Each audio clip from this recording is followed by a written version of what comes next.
చెత్తనా కొడకలారా, Mahesh Kumar Goud PCC అధ్యక్షుడు, మంత్రులు మీ చిల్లర మాటలు. అదే మీ దగ్గర దమ్ముంటే బోషిడికే రాటాలు. కల్లాల దగ్గర పోదాం. ఉమ్మడి వరంగల్ జిల్లాలో గాని యావత్ తెలంగాణలో గాని మీ ఎమ్మెల్యేలు, మీ మంత్రులు, మీ ఎమ్మెల్సీలు రండి కల్లాల దగ్గరికి, రైతుల దగ్గర రండి, మెప్పించండి, ఒప్పించండి. ఇంతగా కొనుగోలు చేస్తాను కదా, బీఆర్ఎస్ పార్టీ వాళ్ళు బదనాం చేస్తాను ఏంటని కల్లాల దగ్గర మాట్లాడండి రా పెచ్చనా కొడుకులారా. రెండో మాటలు మాట్లాడు కదరా ఇళ్లలో కూర్చొని, సెక్యూరిటీ మధ్యన కూర్చొని, ప్రజాక్షేత్రంలో రైతుల సమక్షంలో వచ్చి మాట్లాడండి రా. ఎందుకురా మీకు అక్కసు?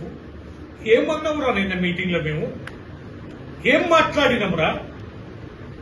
రైతు భరోసా సక్రమంగా ఇయ్యమన్నాం, కౌలుదారులకు ఇస్తామన్నారు, అవ్వివ్వమన్నాం, వ్యవసాయ కార్మికులకు ఇస్తామన్నారు, అవ్వివ్వమన్నాం, బోనస్ ఇవ్వమన్నాం, పంట నష్ట పరిహారం ఇవ్వమన్నాం, రైతు బీమా చేయమన్నాం, మొక్కజొన్న కొనమన్నాం, రుణమాఫీ చేయని రైతులకు రుణమాఫీ చేయమన్నాం, కాళేశ్వరం తొందరగా మేడిగడ్డ పూర్తి చేయండి రా, సాగునీరు ఇవ్వండి రా, తాగునీరు ఇవ్వండి రా అని అన్నాం.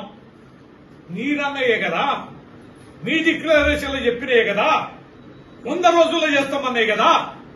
2.5 ఏళ్లైనా ఉన్న వ్యవస్థని ఎందుకు భ్రష్టు పట్టిస్తున్నారు? ఎందుకు కుంగదీశారు?